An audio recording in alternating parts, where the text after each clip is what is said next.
তত্ত্বাবধায়ক সরকার নিয়ে এখন কিছু গুরুত্বপূর্ণ কথা আজকে বলতেই হচ্ছে। সেটা হলো আমাদের যে বাংলাদেশে এখন যে অন্তর্বর্তীকালীন সরকার চলছে, এই সরকার আসলে আর কতদিন থাকলে আমাদের বাংলাদেশের জনগণের জন্য আমাদের কল্যাণ করা হবে, এটা সকলের এখন আসলে প্রশ্ন হয়ে দাঁড়িয়েছে। আসলে বাংলাদেশে এখন যে অন্তর্বর্তীকালীন সরকার রয়েছে, উপদেষ্টা মহোদয়গণ যারা রয়েছেন, যারা এখন দেশ পরিচালনা করছেন, আসলে এরা বাংলাদেশে কতদিন থাকলে আমাদের দেশ, জাতি এবং আমাদের জনগণের জন্য কল্যাণ হবে। আসলে এখানে একটি আমাদের উভয় সংকট হয়ে দাঁড়িয়েছে। আমরা যদি বলি যে বাংলাদেশকে পরিচালনা করার জন্য শুধুমাত্র এখন যে উপদেষ্টা মহোদয় যে কজন আছেন তাদের দ্বারা যে বাংলাদেশ পূর্ণরূপে গঠন হবে এবং সুসম্পন্নভাবে সব জায়গায় সবগুলো ঠিক থাকবে এবং যা ইচ্ছে সেটাই বাস্তবায়ন হবে, সেটা বলাটা খুব একটা দুরূহ এবং কঠিন ব্যাপার, যথেষ্ট টাফ ব্যাপার যারা দেশ নিয়ে, রাষ্ট্র নিয়ে গবেষণা করে থাকেন। আসলে বাস্তবতা কেন, এটার প্রশ্ন যদি করে, কারণ হলো একটি মন্ত্রণালয় আছে, আমরা জানি মন্ত্রণালয়, একাধিক মন্ত্রণালয়, একটা রাষ্ট্রের অনেকগুলো মন্ত্রণালয় আছে। এই যে অনেকগুলো মন্ত্রণালয় থাকায় অনেক মন্ত্রী, এরপরে আমার সংসদ সদস্য আছে, এই সবাই মিলিয়ে কিন্তু একটা রাষ্ট্রকে পরিচালনা করছে এবং রাষ্ট্রকে সুন্দরভাবে পরিচালিত করে আসছে। এখন এতগুলো মানুষের অনুপস্থিতি থাকা অবস্থায় এই কজন উপদেষ্টারা এই বাংলাদেশকে সুন্দরভাবে গড়বেন, সেটা কিন্তু আসলে ভাবুকদেরকে ভাবিয়ে তুলবে। তবে হ্যাঁ, এমন কিছু জিনিস তারা করতে চাচ্ছেন যেটা হয়তো আর নতুন কোনো সরকার আসলে তারা এটা হাত দিবেন না। এ ব্যাপারে বর্তমান যারা অন্তর্বর্তী সরকার আছে তারা এ ব্যাপারে বিশ্বাস করেন বা বিলিভ করেন। কেন?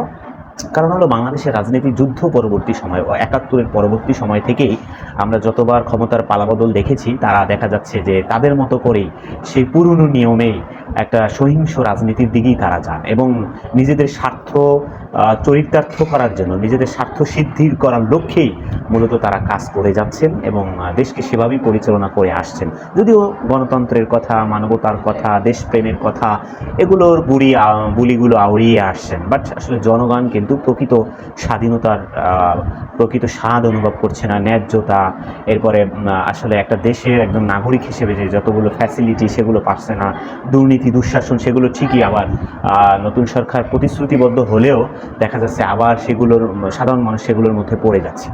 এই ব্যাপারে আসলে এখন অন্তর্বর্তী সরকার তারা আসলে আশ্বস্ত হতে পারছে না বিধায়ী তারা চাচ্ছে যে একটু সময় নিয়ে দেশটাকে একটু সংস্কার করতে চাচ্ছে।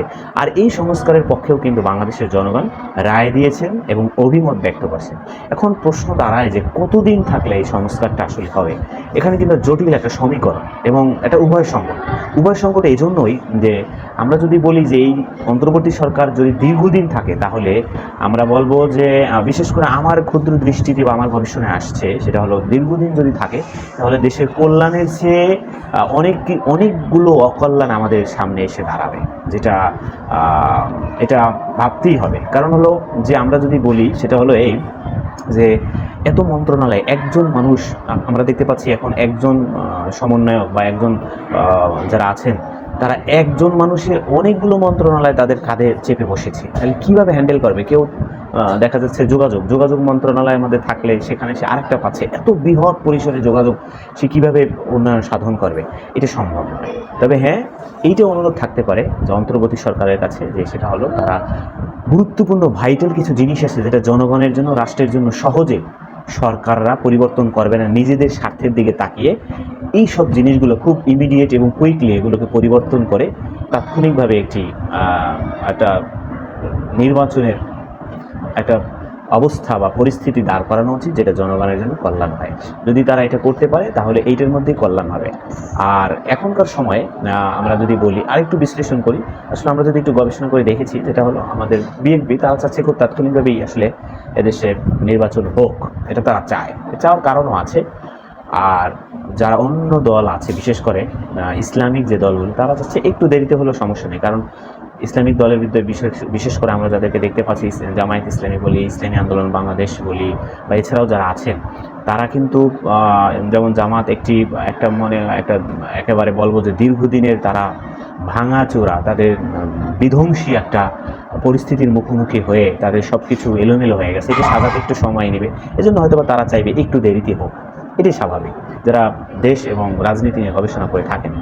আর বিএনপি চাচ্ছে যে হয়তো বা তাৎক্ষণিকভাবে কিছু একটা হইলে এটাই ভালো হয়, এটা তাদের খেয়াল। তো কোনটা হবে সেটা হয়তো বা জনগণই ঠিক করবে। তবে অন্তর্বর্তীকালীন সরকার যারা আছেন এটা তাৎক্ষণিকভাবে ডিসিশন না নিয়ে আবার লম্বা সময় না নিয়েও একটু দেশের সংস্কার করেই একটু নির্বাচন দিলে এটা জনগণের জন্য কল্যাণ হবে বলে আশা করা যায়। আজকের এখানে